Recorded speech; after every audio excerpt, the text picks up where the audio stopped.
would you talk about samsara? Samsara. Samsara translates as aimless wandering, as literal translation. Samsara, aimless wandering. And what it is the understanding that the nature of reality is perceptually based, that our perception of our view of reality is clouded or obscured. And as a result of blindness, as a result of not seeing reality clearly, we create karma or activities. Those activities then create manifestations. They create worlds unto themselves, and we remain mired in a cycle of stress and what Freud would call replication or repeating. So there's a sense that because of blindness, we're bumping up against the world and we're reacting, and as a result of our reactions, we perpetuate our misery. And this is what you and I do sitting down with clients. They come in with the presenting problem, and we both know the presenting problem is just the tip of the iceberg. We get deeper and deeper and deeper. Usually there's some kind of wound. There's some kind of child wound or systemic wound, and that wound has informed their perceptual lens. And as a result of this contaminated way of seeing, they are repeatedly repeating what it is that they already learned about themselves and the world and what's going to happen to them. They're in an unconscious process of replication. That much that Jung and Freud discovered is very congruent with the notion of samsara. Mm-hmm. Blindness leads to repeated cycles of misery. And therefore, illumination disrupts the cycle. You could say insight disrupts the cycle.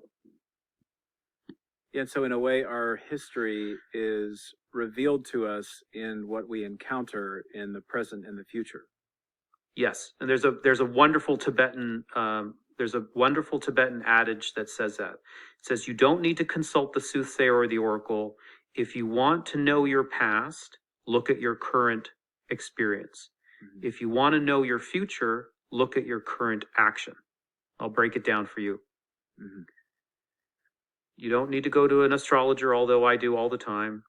You don't need to consult the oracle, although if they were available, we should.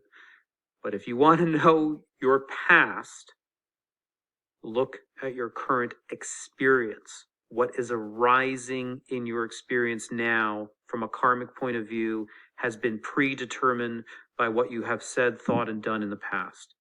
If you want to know your future, look at your current action, because it is through your current action or your reaction to your current subjective experience that's laying down the framework and the building blocks for the person and experience they're going to have in the future.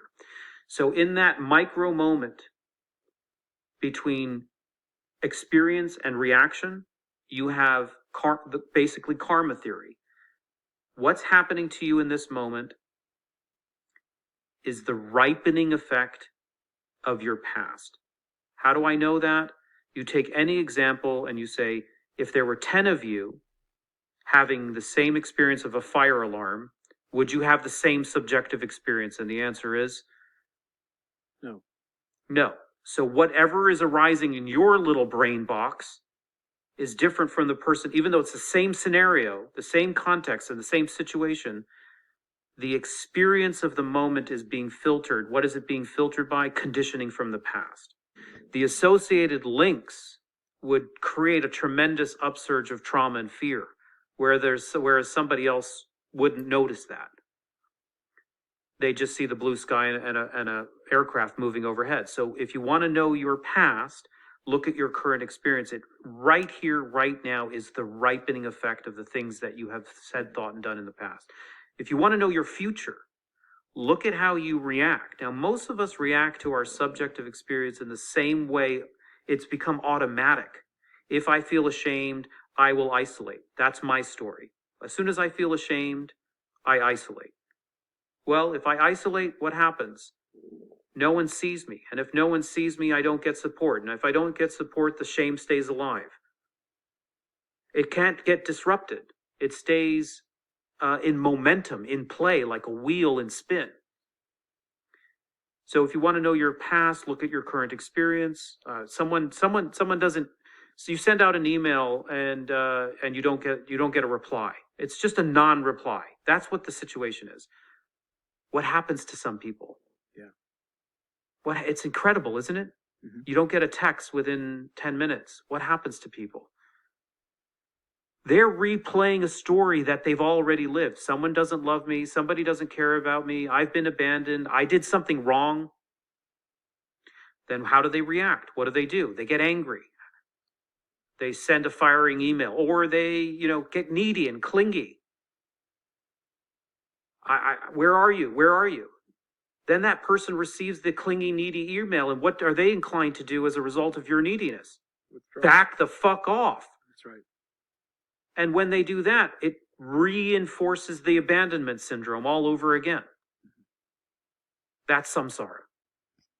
So there's the kind of Freudian approach where we look to the history and we see where we reduce it to my wound. And what I liked about Jung and what he was looking at, he said, because of, in relationship to all this stuff, my environment, my relationships, my intrapsychic world, my experiences, my tendencies, my view, my time of birth, all that stuff, that our trajectory in our future is limited by particular patterns in relationship to the way that reality functions and the way that humans behave or the way we think.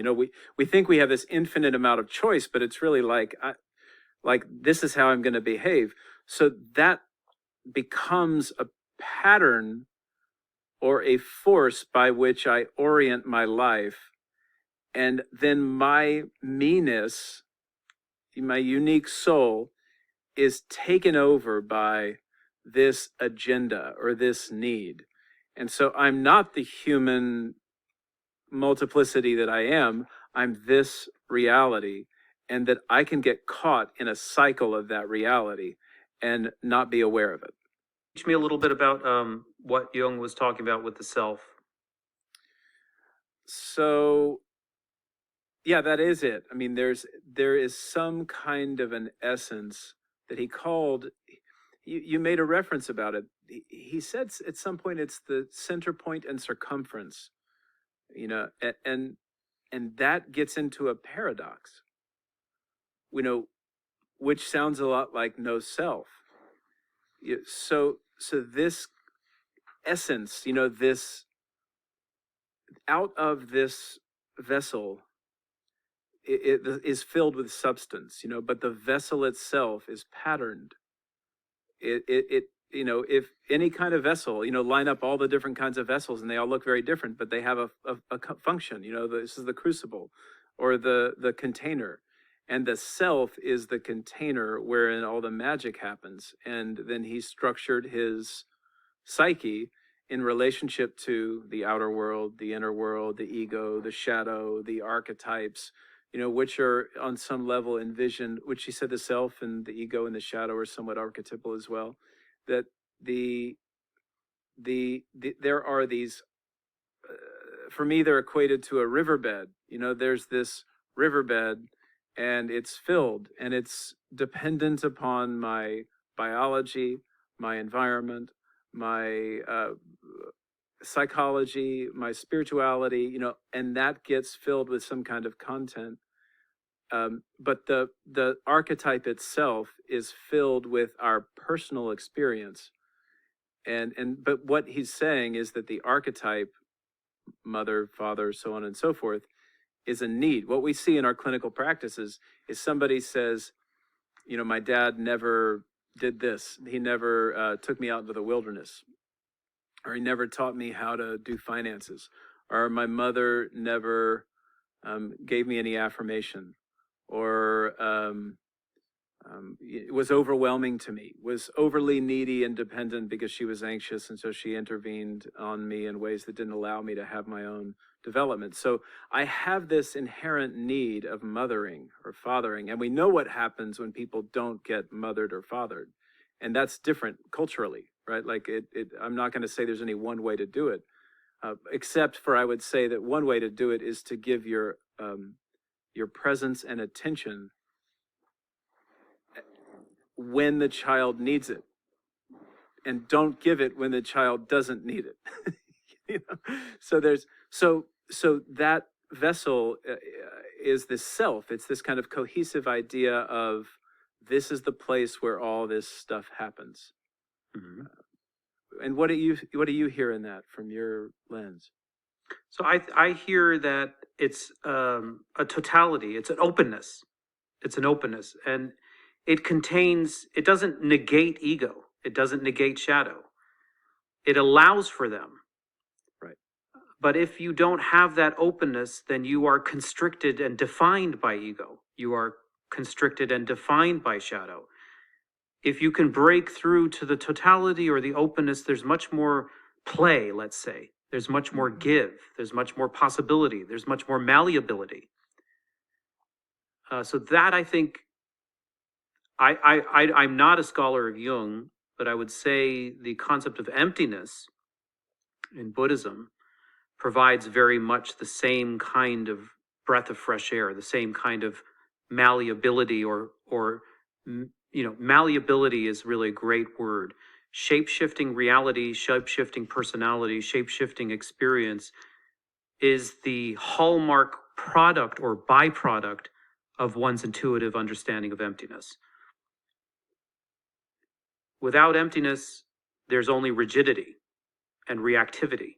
With emptiness, there's creative flexibility. There's knowing how to respond. There isn't an obliteration of the self. I think this is one of the big misconceptions of emptiness. Emptiness misunderstood is nihilism. Mm-hmm, mm-hmm. Emptiness understood correctly is relativity. Okay, say more about that.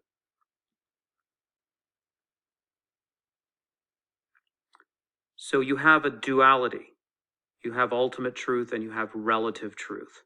Relative truth is where most of us exist. We live in the world of intersecting experiences, people, places, and things that we can brush up against and have experiences with. Then there is ultimate reality, which is if you look closely at any one of those things, they all dissolve upon analysis. You can't find them. You can't identify any one of those things. So it's like you take a supercharged trip into the quantum layer of reality where you see that things are mostly space. Okay? But if you take it too far into mostly space, you can go off a deep end and you can start saying and thinking that nothing exists. Oh, it's mostly space. And this happens in the spiritual community as a major spiritual bypass. If people have a breakthrough Kensho experience and they see that they're selfless, then they start going, well, what does anything matter? Right. If you start hearing, what does it matter? Oh, the tsunami in 2006, what does it matter? It's all empty. It's all an illusion.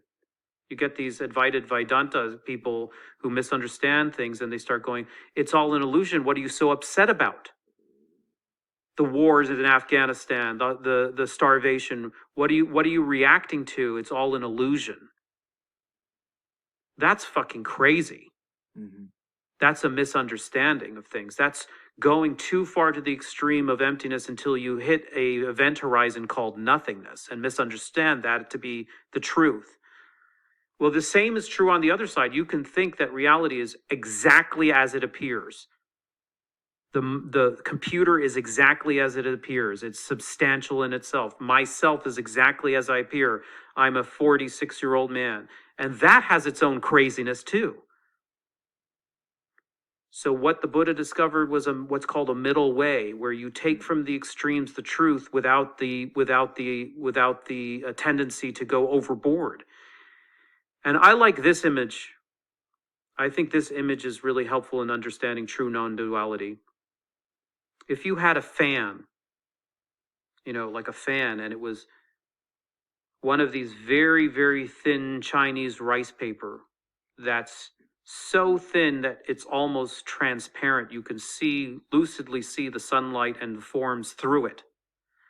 And on one side, you had conventional reality, and you turn the fan on the other side, you had ultimate reality. You have form emptiness, form, emptiness, form, emptiness, form, emptiness, form, emptiness, form, emptiness. It's the same thing. Mhm. It's the same thing. And actually, if you stopped it and you saw form from the form side, you could get to the emptiness. And if you turned it around and from emptiness, you'd have to come back into form. And so how this equates with the Jung model is that spaciousness, the emptiness, is actually a womb that's pregnant with possibility. Shunyata karuna garbham. One of my favorite Sanskrit quotes from the literature. Shunyata, emptiness. Karuna, compassion. Garbham, the womb.